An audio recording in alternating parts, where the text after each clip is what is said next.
আসসালামু আলাইকুম ওয়া রাহমাতুল্লাহি ওয়া বারাকাতুহু। আমরা সবাই একদিন এই পৃথিবী ছেড়ে চলে যাব।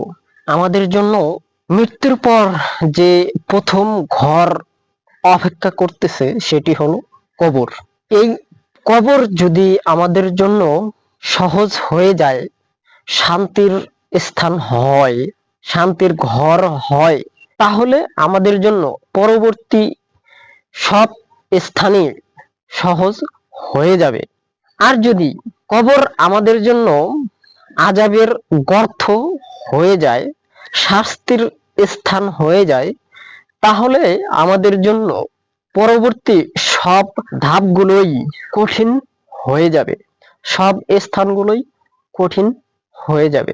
রাসূল সাল্লাল্লাহু আলাইহি ওয়াসাল্লাম বলেছেন যে কবর প্রথম মঞ্জিল, আর এই প্রথম মঞ্জিল যার সহজ হয়ে যাবে তার জন্য পরবর্তী সব ধাপগুলোই সহজ হয়ে যাবে। আর যদি এই কবর কারো জন্য কঠিন হয়ে যায় বা শাস্তির স্থান হয়ে যায়, তাহলে পরবর্তী সব স্থানেই, সব ধাপেই তাকে কঠিন অবস্থার সম্মুখীন হতে হবে। এখন প্রশ্ন হলো, এই কবরের আযাব থেকে বাঁচার কোনো আমল আছে কিনা? হাদিস থেকে জানা যায়, রাসূল সাল্লাল্লাহু আলাইহি ওয়াসাল্লাম বলেছেন যে কোরআনে একটি সূরা আছে, সূরাটির নাম হলো সূরা আল মুলুক। এই সূরাটি যে প্রতিদিন পাঠ করবে, এই সূরা তাকে শাস্তি থেকে, যতক্ষণ না আল্লাহ তাআলা শাস্তি থেকে রেহাই না দিবেন, যতক্ষণ না আল্লাহ তাআলা তাকে মাফ না করবেন, ততক্ষণ এই সূরা আল্লাহর তাআলার সাথে কথা বলে যাবেন, ততক্ষণ পর্যন্ত এই সূরা তাকে বাঁচাবে, বাঁচিয়ে রাখবে।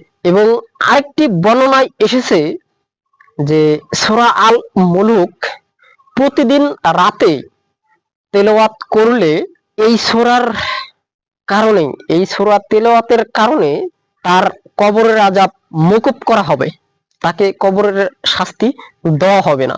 রাসূল সাল্লাল্লাহু আলাইহি ওয়াসাল্লাম দুটি কবরের পাশ দিয়ে যাচ্ছিলেন, দুই কবরবাসীকেই আযাব বা শাস্তি দেওয়া হচ্ছে, কবরের আযাব দেওয়া হচ্ছে। রাসূল সাল্লাল্লাহু আলাইহি ওয়াসাল্লাম বললেন যে একজনকে প্রসাবের ছিটে ফোঁটা থেকে সতর্কতা অবলম্বন না করার কারণে কবরের আযাব দেওয়া হচ্ছে, এবং অপরকে চুগলখড়ির জন্য আযাব দেওয়া হচ্ছে।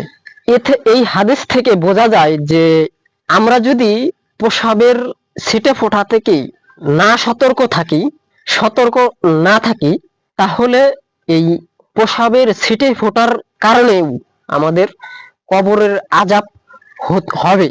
আমাদেরকে এই দুটি আমল সর্বদা করতে হবে, তবেই আমরা কবরের আযাব থেকে রেহাই পাবো।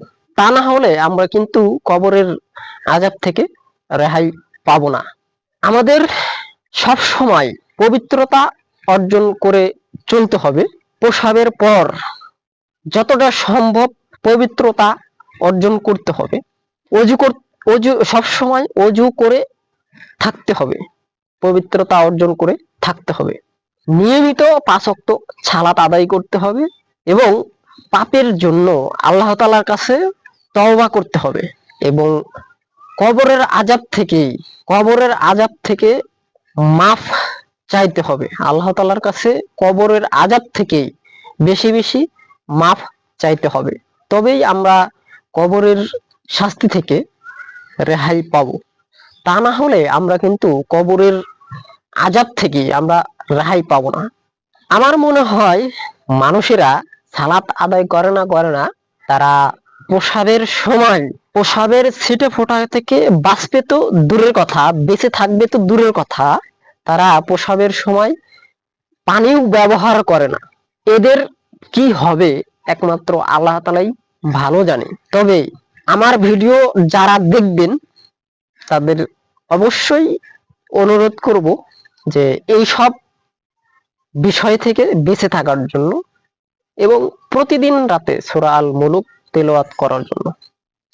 সবাই ভালো থাকবেন, সুস্থ থাকবেন। জাযাকাল্লাহ খায়ের।